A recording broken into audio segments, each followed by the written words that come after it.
मैं वीडी सिंह आज आपको चैप्टर नंबर 1 जीव जगत क्लास 11th के थर्ड लेक्चर के बारे में बताऊंगा। मेरा आज ये थर्ड लेक्चर है। अगर आपने सब्सक्रिप्शन नहीं किया तो सब्सक्रिप्शन कर देना, जिससे आपको सारे लेक्चर मिलते रहें। मैं आज आपको वर्गीकरण के बारे में बताऊंगा। वर्गीकरण यानी कि क्लासिफिकेशन जीव जंतु एवं पेड़ पौधों को उनकी समानता और असमानता के आधार पर छोटे बड़े समूहों में रखकर अध्ययन करने की पद्धति को वर्गीकरण कहते हैं।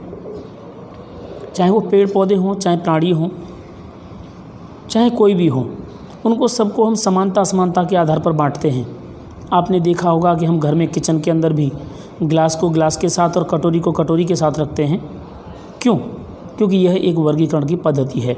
समान समान सब वस्तुओं को एक जगह और असमान वस्तुओं को दूसरे समान के साथ रख करके अध्ययन करते हैं। तो ये भी एक प्रकार का वर्गीकरण है। हम घर में भी वर्गीकरण करते हैं, ऑफिस में भी वर्गीकरण करते हैं, आपके दफ्तर में भी आप अलग अलग बुक्स रखते हैं, वो भी एक प्रकार का वर्गीकरण है। विज्ञान की वह शाखा जिसमें सजीवों का वर्गीकरण किया जाता है उसे वर्गीकी कहते हैं, taxonomy. The father of taxonomy Linnaeus, Carolus Linnaeus यानी Carl von Linnaeus father of taxonomy कहे जाते हैं, क्योंकि सबसे पहले वर्गीकरण उन्होंने ही शुरू किया था। वर्गीकरण में वर्गक होते हैं, यानी कि सेपरेशन, खंड। जैसे कि हम किचन के अंदर कटोरियों का खाना अलग होता है, ग्लास का खाना अलग होता है, थालियों का अलग होता है, तो वो क्या हो गए, एक तरह के वर्गक हो गए। तो उसी प्रकार से यहाँ पर हम सजीवों का अध्ययन करें तो सजीवों के वर्गीकरण में उपयोगी समूह वर्गक कहलाते हैं। वर्गक यानी टैक्सा, वर्गक। जैसे कुत्ता एक टैक्सा है, बिल्ली, शैवाल, पक्षी, समस्त सस्तन वर्गक हैं। यानी कोई भी एक नाम जिसके अंदर एक या अधिक सजीव आते हैं उन्हें समूह या वर्गक कहते हैं। हम साइंटिफिकली उनको वर्गक के नाम से जानते हैं। वर्गक एक पद को दिखाता है। एक पद यानी एक स्टेप। उदाहरण के लिए कीट जीवों का एक वर्ग है जिसमें सभी जोड़युक्त 3 जोड़ी टांग वाले समान गुणधर्म धारण करने वाले सजीवों को रखा गया है। यानी एक समान सजीवों को एक जगह और दूसरे प्रकार के समान सजीवों को दूसरी जगह। दूसरा एग्जाम्पल, सजीवों के वर्ग की अध्ययन में सामान्य समवर्गक जैसे जगत, संघ, वर्ग, गण, कुल, वंश, जाति प्रकार के वर्गक सम्मिलित हैं। इन सबको वर्गक कहेंगे। वर्गक मतलब टैक्सा, वर्ग नहीं, वर्ग यानी क्लास नहीं, वर्गक। सबसे छोटा जो निचला स्तर है वह है स्पीशीज, जो सबसे लास्ट में लिखा जाता है और सबसे ज़्यादा समानता इसमें मिलती है। इस प्रकार वर्गीकरण वर्गकों की मदद से सजीवों में समानता एवं असमानता के आधार पर पहचान संभव बनाता है। एक ही प्रकार के सारे सजीवों को हम एक ही जगह पर रखते हैं। यहाँ पर ये सब वर्गक दिए जो मैंने बताए अभी।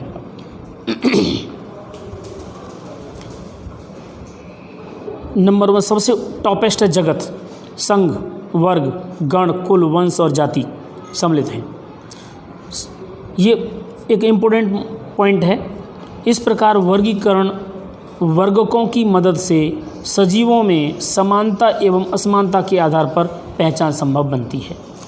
पहचानने के लिए हमें समानता असमानता को देख करके अलग छांटना पड़ता है। सबसे छोटी और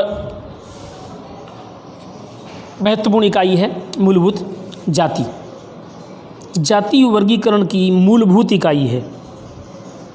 जीवों का वर्ग जिसमें सजीवों के बीच मौलिक समानता पाई जाती है। मौलिक समानता मतलब सभी समानता पाई जाती है। केवल जाति के ही सजीव एक दूसरे के साथ अंतर प्रजनन कर सकते हैं। 3 प्रकार की। कौन कौन सी 3 प्रकार की? आवास, आहार व प्रजनन। इन 3 घटनाओं को कर सकते हैं वो। आवास भी समान होगा, आहार भी समान होगा, प्रजनन भी समान होगा। अगर वो सजीव आपस में प्रजनन नहीं कर सकता, समझ लो एक जाति का नहीं है। आवास आहार समान हो सकता है लेकिन प्रजनन कभी नहीं। आकारिकीय विभिन्नता के आधार पर अन्य जाति के सजीव से अलग कर सकें, जैसे मेंजीफेरा इंडिका, सोलेनम ट्यूबरसम आलू तथा पैंथरा लियो शेर में इंडिका, ट्यूबरोसम एवं लियो जाति पद हैं, यानी कि द्वितीय अक्षर मेंजीफेरा इंडिका का द्वितीय अक्षर लास्ट वाला अक्षर ये एक जाति पद है। मेंजीफेरा प्रजाति पद है यानी कि वंश पद है, जो आगे हम बताएंगे। इसी प्रकार सोलेनम नाइग्रम में नाइग्रम जाति मकोय, सोलेनम मेंजुना में मेलेंजुना जाति बैंगन, ये अलग अलग जाति हैं।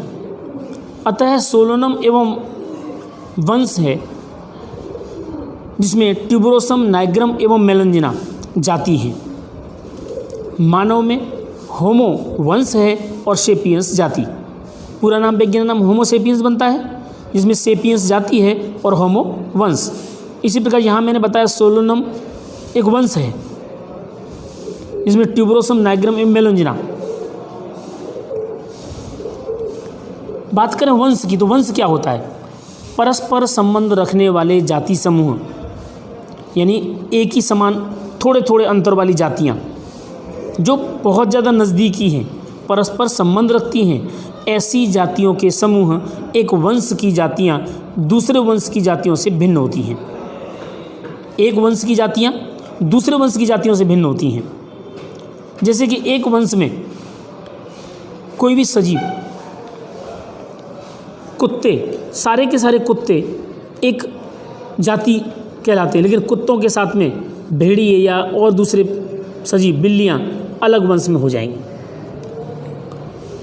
आलू, बैंगन एवं टमाटर, आलू, बैंगन एवं टमाटर अलग अलग जातियां हैं, परंतु वंश एक ही है, सोलेनम। यानी एक सोलेनम वंश में आलू, बैंगन, टमाटर तीनों आते हैं। आलू और बैंगन और टमाटर तीनों में फ्लावरिंग एक जैसी होती है, तीनों की पत्तियां कुछ कुछ समान होती हैं, पुष्प विन्यास समान होता है। अतः कुछ लक्षणों को देख करके इनको हमने अलग अलग जाति में तो रखा, परंतु वंश हमने एक ही कर दिया। इसी प्रकार लियोपार्डस और टिग्रिस, शेर, चीता और बाघ तीनों एक जैसे हैं, तीनों जातियां अलग अलग हैं, परंतु वंश एक ही है, पैंथर। लियोपार्डस एवं टिग्रिस, शेर, चीता और बाघ अलग अलग जातियां हैं, परंतु तीनों एक ही वंश या पैंथर में रखे गए हैं। इनके जाति लक्षण कुछ समानता वाले होते हैं। जैसे शेर, चीता, बाघ और बिल्ली भी ऐसी होती है, लेकिन बिल्ली को थोड़ा अलग रखा गया क्योंकि बिल्ली का आकार बहुत छोटा है, शेर, बाघ, चीता की तरह से वो नहीं है। ये तीनों पूरी तरह मांसाहारी हैं और बिल्ली शाकाहारी और मांसाहारी दोनों काम करती है, इसलिए थोड़ा सा इसको अलग ले लिया हमने। बिल्ली फेलिस वंश में आती है और शेर, चीता, बाघ ये अलग वंश में आते हैं, पैंथर में।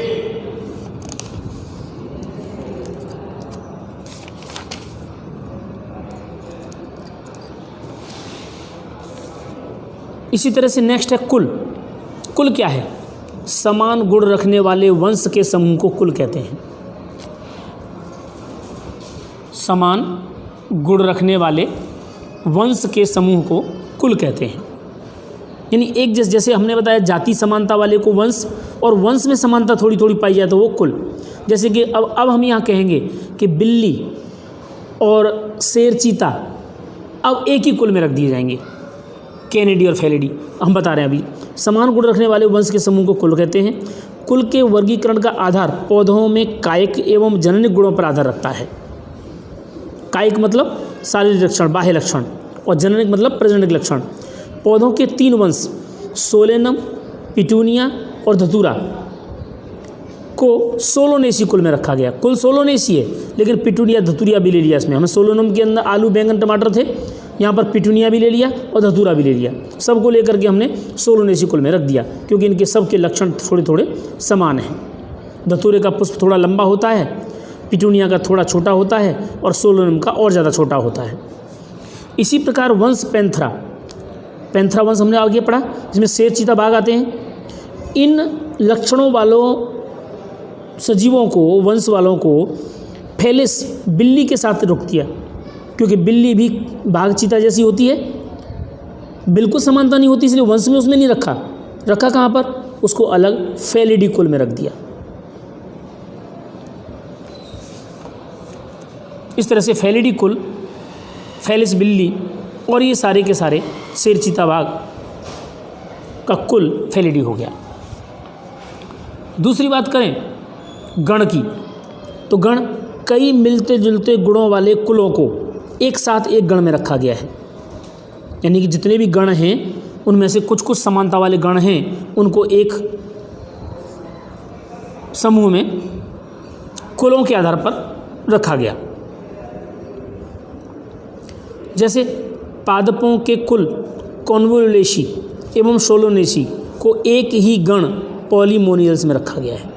पॉलीमोनियल्स एक ऐसा गण है जिसमें कॉन्वोल्यूलेसी और सोलोनेसी दोनों को रख दिया गया, क्योंकि सोलोनेसी के जो लक्षण थे यहाँ हमने कुल में देखे, और कॉन्वोल्यूलेसी के कोई कुछ गुण उगने के आधार पर, उनके बीज के आधार पर समान थे, तो इस वाले को हमने इस पॉलीमोनियल्स में रख दिया, गण समान हो गया, एक ही गण में दो कुल हो गए। इसी प्रकार फेलिडी और केनेडी, केनेडी कुत्तों का कुल है और फेलिडी बिल्ली शेर बाघ चीता का, और सबको मिलाकर के हमें एक गण में रख दिया कॉर्निवोरा। कॉर्निवोरा मतलब मांसाहारी। कुत्ते, बिल्ली, शेर चीता बाघ सारे के सारे एक कार्निवोरा गण में आ गए। इसी प्रकार से नेक्स्ट है वर्ग।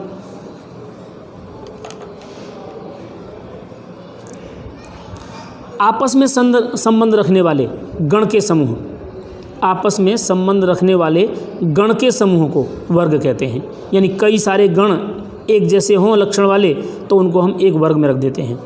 जैसे कि एग्जांपल प्राइमेटा, प्राइमेटा गण जिसमें बंदर, गोरिल्ला और गिब्बन आते हैं। बंदर, गोरिल्ला, गिब्बन एक जैसे होते हैं। एवं कार्निवोरा गण है जिसमें बिल्ली और कुत्ता आते हैं।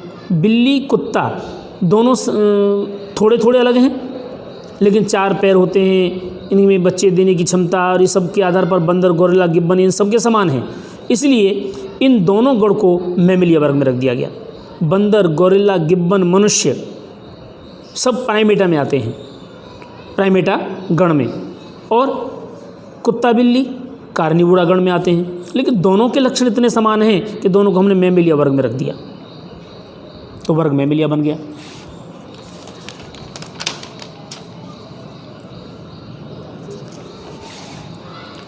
नेक्स्ट है संघ। वर्ग जैसे कि उभयचर, सरीसृप, पक्षी एवं सस्तनधारी को उनमें आए कुछ समान लक्षणों जैसे कि खोखले पृष्ठरज्जु की उपस्थिति के आधार पर संघ कॉर्डेटा में रख दिया। जितने भी प्राणी हैं जिनमें वर्ग उभयचर, सरीसृप, पक्षी, सस्तनधारी आ गए, और दुनिया के कोई भी प्राणी जो भी होंगे जिनमें खोखला पृष्ठरज्जु होगा, पृष्ठरज्जु मतलब हमारी पीठ पे पीछे करोड़ स्तंभ पाया जाता है, उसके अंदर करोड़रज्जु पाई जाती है, अगर वो खोखली है तो उन सब को हम कॉर्डेटा में रख देंगे। चाहे वो बंदर हों, भालू हों, चीते हों, मेढक हो, इन सब को कॉर्डेटा में रख देंगे। जबकि जिनमें यह गुण नहीं होता, उनको पृष्ठरज्जु नहीं होती, को नॉन कॉर्डेटा में रख देते हैं। जिनमें कॉर्डेटा है ही नहीं, कॉर्डेट नहीं है, नोटोकॉर्ड नहीं है। कॉर्डेट मतलब नोटोकॉर्ड, नोटोकॉर्ड इंग्लिश में कहते हैं पृष्ठरज्जु को। पौधों में भी ये कुछ वर्ग ऐसे होते हैं जिनमें समान लक्षण मिलते हैं, जिनके संवर्ग को हम डिवीजन के रूप में कहते हैं। यहाँ पर संघ नहीं कहते, हम डिवीजन कहते हैं वनस्पतियों में। दूसरी बात करें जगत की, तो जगत क्या है? जगत पूरा का पूरा संसार सृष्टि के अंदर प्राणियों का सबसे उच्चतम समूह है, वर्गक है।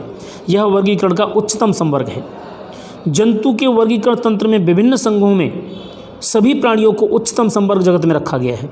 सारे प्राणियों को उच्चतम संवर्ग जगत में रखा गया है। और पादप जगत में विभिन्न भाग डिवीजन के सभी पौधों को इकट्ठा करके, और प्राणियों को एनिमेलिया में, और वनस्पति को प्लांटी जगत में। यानी प्राणियों को इकट्ठा करके एनिमेलिया में रख दिया और सारी वनस्पतियों को इकट्ठा करके प्लांटी जगत में रख दिया। तो एक हो गए प्राणी जगत और दूसरे हो गए वनस्पति जगत। 2 जगत बन गए और इनसे बन गई सृष्टि। अब कुछ प्राणियों का वर्गीकरण है, यहाँ मैं टेबल में दे रहा हूँ। वर्ग की संवर्ग सहित कुछ जीव, टेबल नंबर 1.1 बुक में जो है उसको आपको होमवर्क में करना है और लिखना है। थैंक यू दोस्तों, आज का लेक्चर कंप्लीट।